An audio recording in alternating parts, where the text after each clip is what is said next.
آج سے تقریباً 4,500 سال پہلے کا ایک سچا واقعہ ہے۔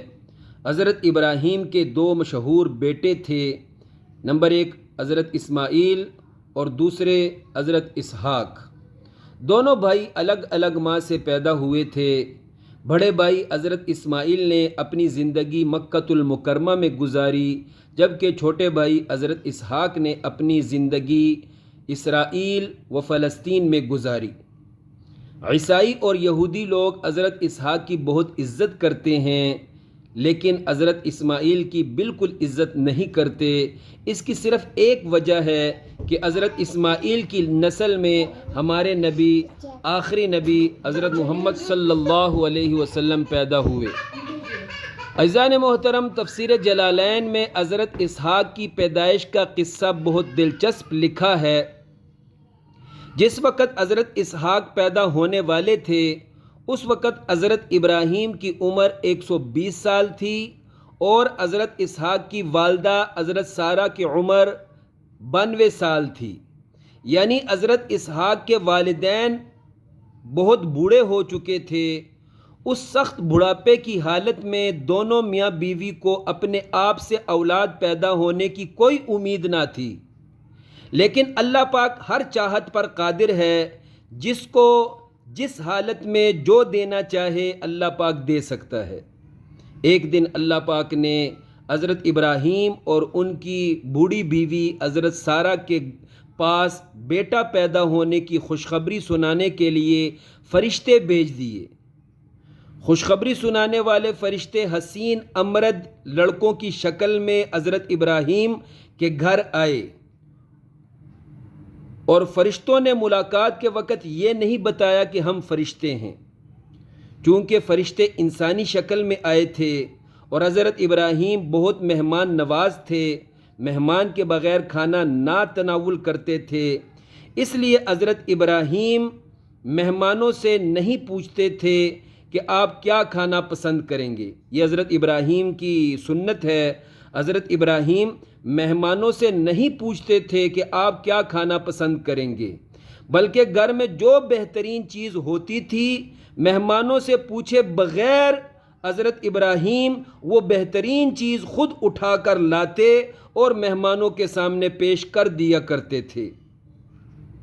ایسی مہمان نوازی حضرت ابراہیم فرمایا کرتے تھے۔ پس حضرت ابراہیم نے بھنا ہوا یعنی روسٹ کیا ہوا ایک موٹا تازہ بچھڑا مہمانوں کے سامنے خود رکھ دیا۔ قرآن پاک میں ہے فَجَاءَ بِعِجْلٍ حَنِيذٍ۔ حضرت ابراہیم بھنا ہوا بچھڑا خود اٹھا کر لائے، مطلب آرڈر دے کر کھانا نہیں لگوایا، بلکہ خود کھانا اٹھا کر لائے اور مہمانوں کے سامنے رکھ دیا۔ آج بھی عرب والے اس سنت پر عمل کرتے ہیں، مکمل جانور بھون کر روسٹ کر کے مہمانوں کے سامنے رکھ دیتے ہیں۔